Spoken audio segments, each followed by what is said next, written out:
Curse. Curse is a shmup developed and published by Micronet for the Sega Mega Drive. It released on December the 23rd, 1989, so Christmas and at the verge of the end of 1989. It was the fourth game of its genre to ever come out for the Sega Mega Drive, so it was the fourth shmup ever for the system.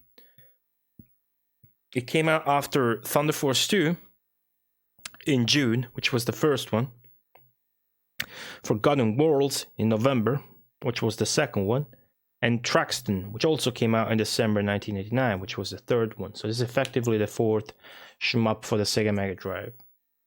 And that's not it, though. It's not only that. Even more notably, it's one of the very first games to have been made by a third-party developer, and not by Sega themselves, as was struggling to gather the capability to just outsource video games, so to speak, and contractors and stuff like that was not really easy to do when the market was being monopolized by Nintendo. Testament to that is even just Forgotten Worlds itself, which is developed by Sega, although that is a Capcom arcade game.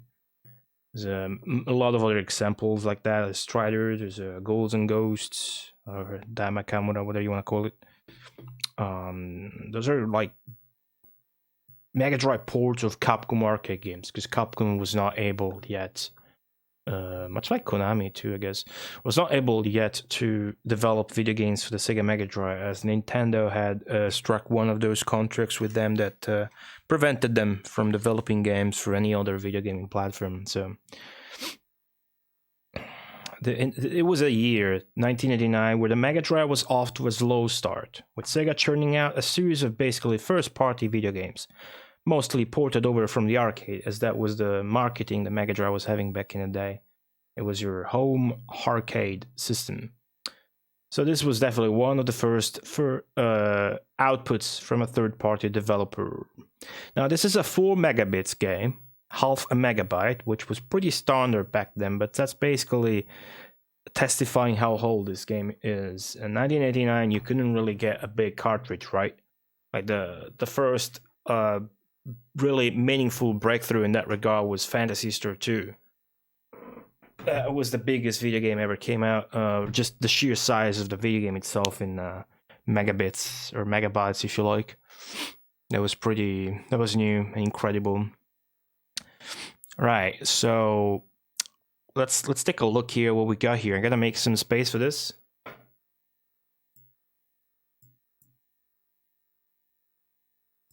No idea how that repositioned itself, but there you go. Curse over the shooting field. Now I didn't pay attention to what that says, but it's advertising its release for December. That much I can tell. There's power-up items and stuff like that. Curse.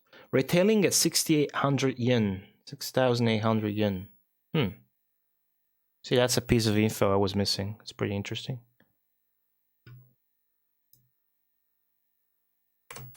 It retailed at yen. There you go. Now, there's something more to the release of this game I want to talk about briefly. This game was set to be published in America. Set to be published by INTV Corporation, as you can see from the bottom left portion of that advertisement.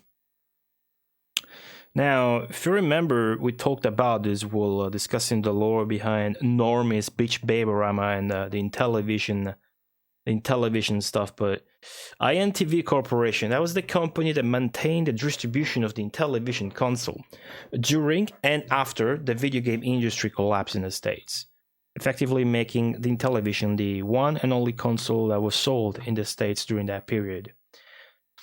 Now, Curse was announced in 1990 for the American market, and its release date was set for June 1990 with, as you can see, Curse Quest of the Solar Grail, so it was still going to be called Curse.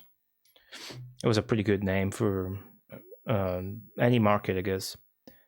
The game was even reviewed apparently in some magazines, but it just never came out. We do have the unused box art for it, however, and the advertisement you're seeing.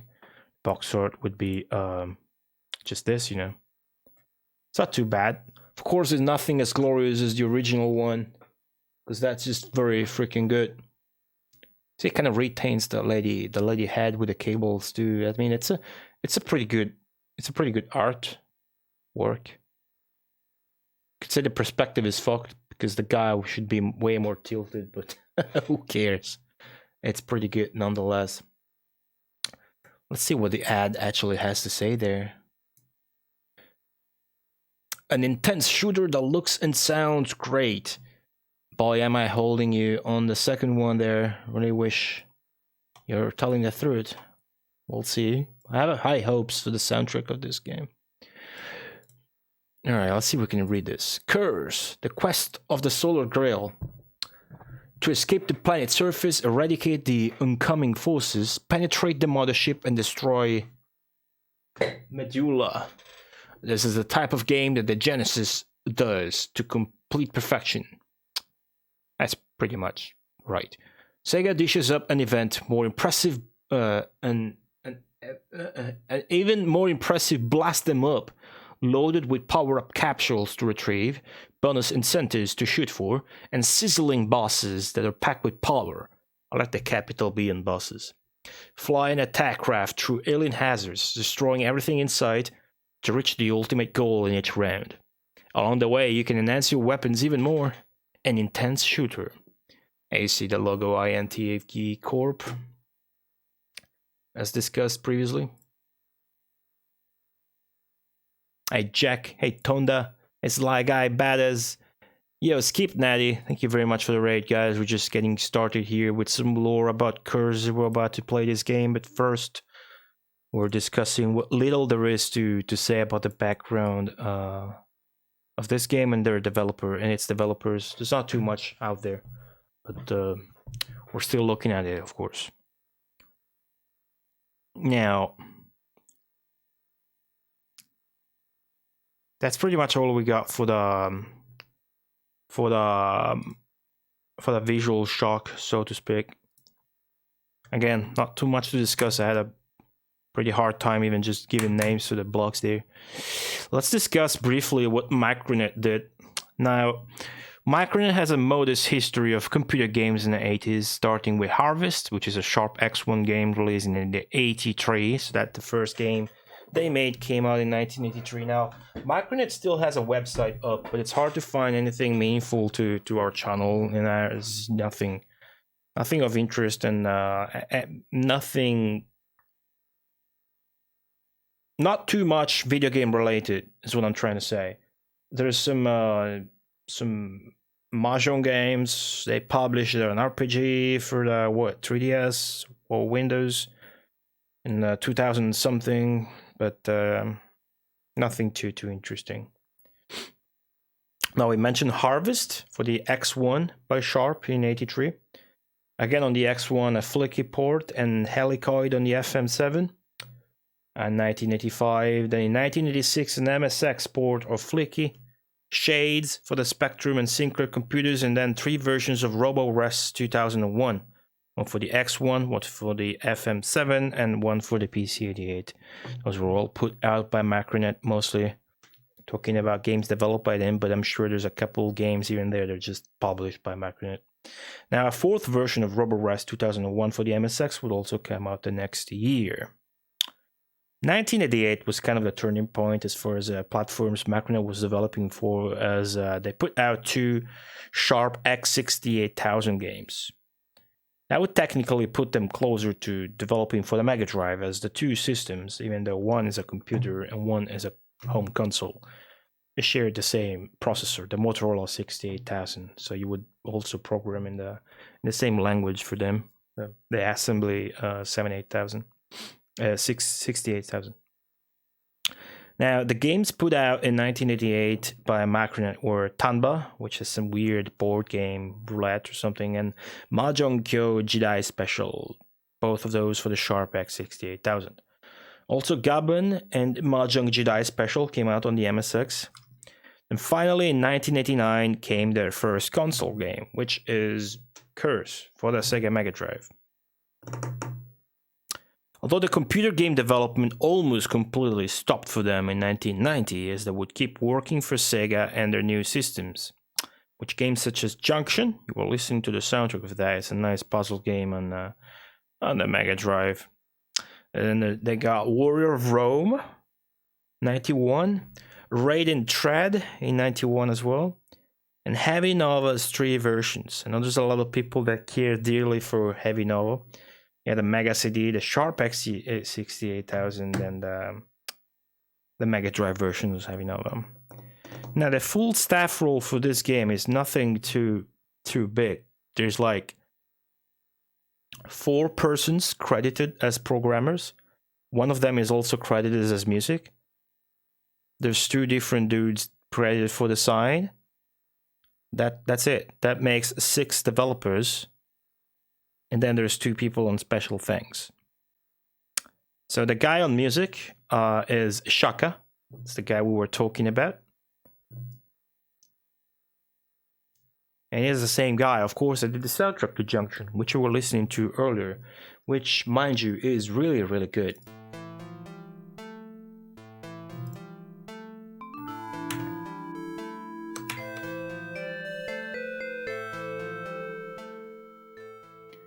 Now, these 2 games share not only the same developer, not only the same composer, but the same sound engine that they use. So I'm really hoping Curse to have close to being as good of a soundtrack as Junction has, even though Junction came out the year after that. So yeah, Shaka. This is an alias for the Micronet staff member back in the day who could not only program, but also direct, because Junction, Heavy Nova, and Black Hole Assault credit him as director, whereas in Curse it's listed under program and music both. So it's definitely a top figure in Micronet, whoever he actually was. I couldn't find out his true name, of course. Now, he was somehow involved with IREM in 1992, programming for R-Type Leo, the arcade, of course, and getting special thanks for Superior Soldiers, which is a 1993 arcade game. So the sound engine used for Curse is a custom sound engine made by Micronet, referred to as Micronet/Curse. Another version of it, the Micronet/Heavy Nova, was also developed. Now, where I'm taking this naming conventions is, of course, just a big list and Gaming Developer Research Institute list of all the game sound engines for the Mega Drive and their related video games. So in total, 5 games utilize the Micronet sound engine. Those are, of course, Curse, sorry for the wordplay, Junction, the 2 Caesar no Yabo games, and Heavy Nova. That makes 5. Caesar no Yabo being Caesar's Ambition, or Warrior of Rome. Hey, Chesnook. Welcome. What's going on? Enemy leader. Alright, so that is all we got about the lore for Curse, guys. As I anticipated, there isn't too much to dig out. Right. Are you ready to play a creepy game? You better. Because that's what we're gonna do. We're gonna be playing Curse right now. Alright, bring it. So, of course, the shmups must be played on an arcade stick when you can have one. So, weapon of choice today is a Japanese 6-button Sega arcade power stick. As always, and I go head over to Japan. Wait. Oh, shit. I keep forgetting this. I keep forgetting to read manuals, dude. What's wrong with me? This is very bad. It's not something you should forget about. So, courtesy of a kind viewer, goes by the name of Hell Computer Zero, we actually have the manual for this game. There he is. What's going on? This some kind of challenge like TMR's NES Mania. Yes. Actually. I started this in November 2014. Have been going on it consistently. Well, not full time or anything like that. That would be stupid, but you know. But yeah, this is the Sega Megamarathon. We're beating every single game ever released for the Sega Mega Drive. That includes new games as well. Whatever is a finished game and plays on an actual console, be it an unlicensed game, a porn game, an unreleased game, or a homebrew, or even a bootleg that holds any unique value to it, and will play on actual hardware, is gonna get cleared. The rule is no hints, only the help from the manual is allowed. Yeah, that's basically what we're doing here. Yeah, I forgot about the manual. That's stupid. Hey Lex, that's Crackdown. Okay, so I meant to translate. This is the manual, right? It starts with story. There's like this little bit of story that I meant to translate before going live, and I completely forgot about.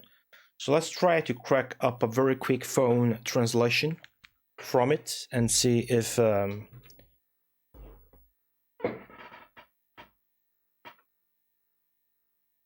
nothing, and see what it's all about.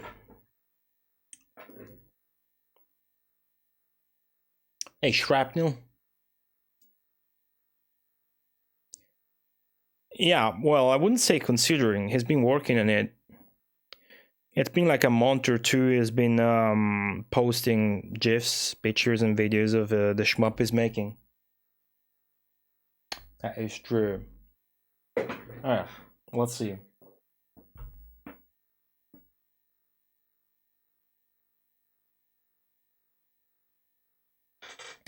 See if we get any good luck with the phone here.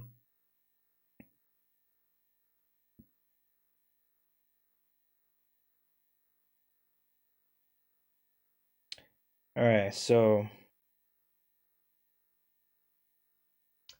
what's the names here? Seneca no Rugito. So the Berseria planet is considered to be the roots of the planet Seneca. And that's funny because Seneca was a famous dude and philosopher in ancient Rome. Alright, so there's two planets.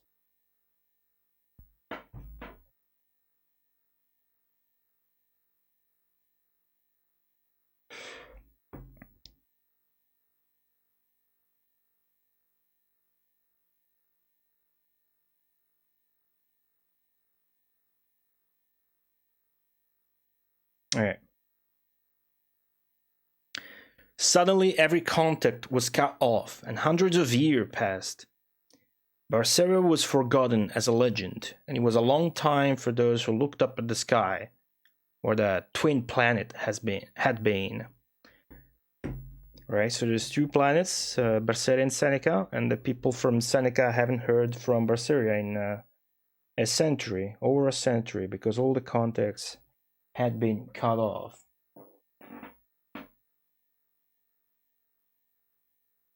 Only this page, so.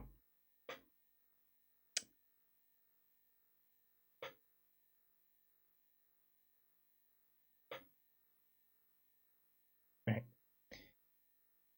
The invasion from Berseria has suddenly begun. Seneca's defense unit had nothing to do, could do nothing against the overwhelming power of Berseria. The planet Seneca was destroyed. Wow.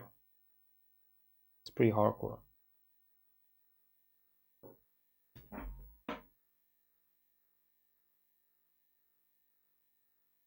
Alright.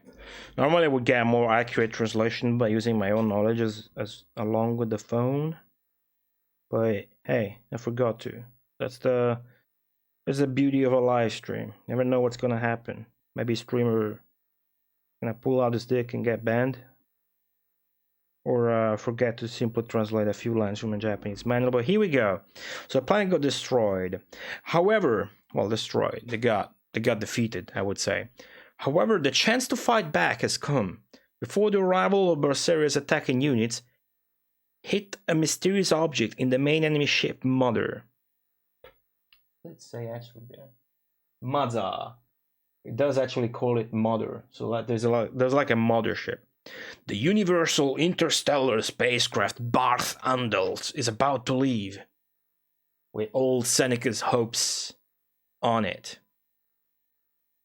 All right. So it's a pretty basic plot here. Just what did that leave you in your hearts, guys? Absolutely nothing. But conflict between two planets. We're getting bullied by the stronger planet. And the only chance is to strike the mothership, which is literally called Mother, before the attack actually ensues. So we ride on the ship called Barth Andels.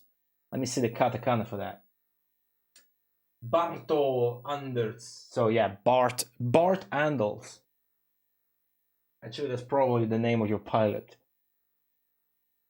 So we're flying onto space with the hopes of the whole planet. Look at the little artwork, dude. This is Nihon Ichi. The little dude says, "Let's go," and it's got a headband that says like Japan #1. There's a little synopsis of the character, or a ship, should I say, on the right too, as it says Bart Andels and something else. So let's try to translate that as well. Bart Reynolds? No. Goaty, do you have all games for Mega Drive in physical form with manual? No, I am not rich. I have 100, 200. All complete with a manual, yes. I don't have this one though. I collect them for sure. I opened Google Maps. No, wanted to open Google Translate. There you go. Yo, Echo. I hear this game's got a lot of slowdowns actually, but I'm curious to see if it's interesting. You know, if it's got like decent stage design. I'm sure it's gonna be 200 times better than Arrow Flash. I have high hopes for the soundtrack because listen to this. This is promising.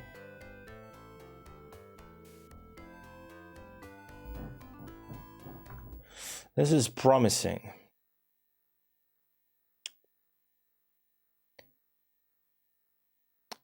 You'll have to wait and shrapnel about Tensor and visit the Mega Cat Studios website as they are distributing and publishing it.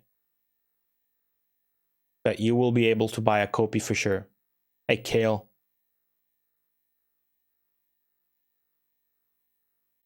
Fragmentals too, welcome. Nipponichi, indeed. Alright.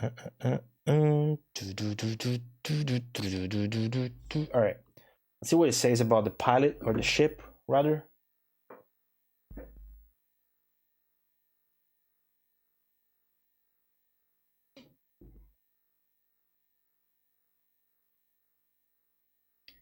Universal Interstellar Attack Aircraft, Bart Anders. Does the ship have a name of... okay, hold on. I gotta Google that name. Maybe it's like an athlete or something. Bart Anders. Bart Anderson? The professor or an actor? Maybe it's Bert, you know? Bart Anders on Twitter just found out that Italian dressing was invented in Missouri.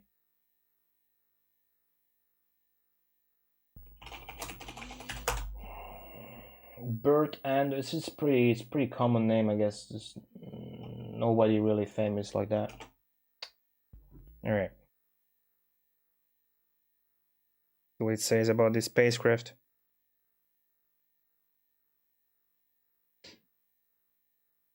There's an attack aircraft from around the time where there was contact with Berseria. It was completed by ultra ancient science, but its gender was not recognized and it was sealed. New Year's Eve.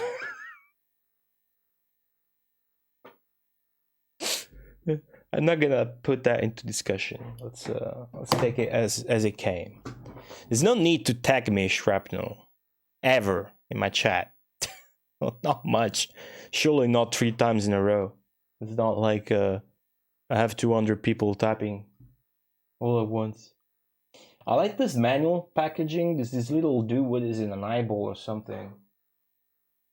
It's pretty funny. Control is like a door. Alright. Control start. Is let's go. Configuration mode. It says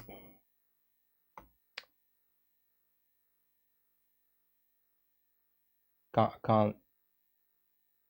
That's messed up. Oh, it's got a freaking jetpack. It's saying like Dore ni shimoka. Yeah, and the Mega Drive is like, hurry up. Alright. Nothing we care about. Now this is interesting. It says something about the high score, of course we don't care about. Some artwork down there, it's probably an enemy, maybe a power-up carrier, who knows. And here's the stages. Manual actually has got pretty powerful spoilers as it shows you not only the stages, and there appears to be 5. There's a Seneca's forest, Seneca no Mori, Seneca Joku, the upper skies, and there's a Berseria Senbatstai Kichi. The underground? What's that? The volcano?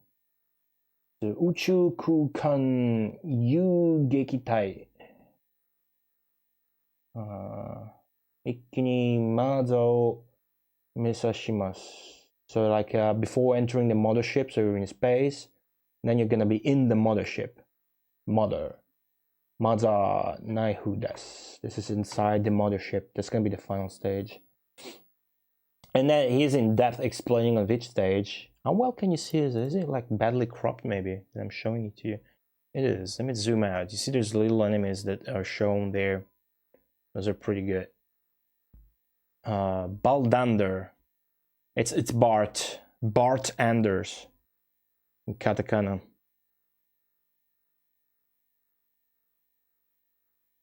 For sure. Hey RG. What's going on? Yeah.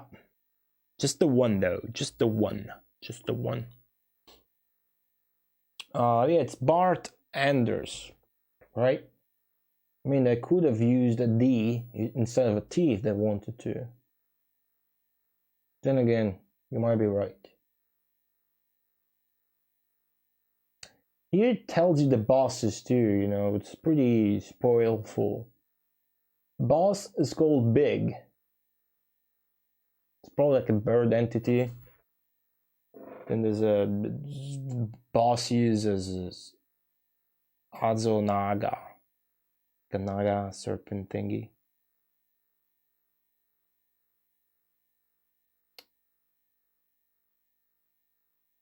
There's that. I like the little drawings. This manual's got style for sure. Here's the ultimate spoiler. Here's the ultimate spoiler. The giant full screen boss from the cover art. It's gotta be the final boss and they're spoiling it in the fucking manual. It's pretty sad. Boss is Mother Oz. Maza Oz. Right, so there's a carrier. The first thing there. Can you see? Okay, you can see my cursor now. It's a carrier. There's the Banda. Looks like a chopper.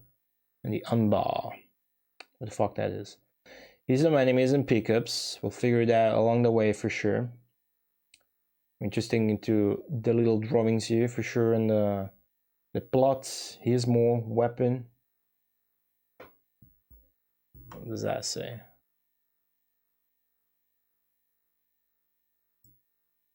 Fuck, I messed up the PDF. Hold on.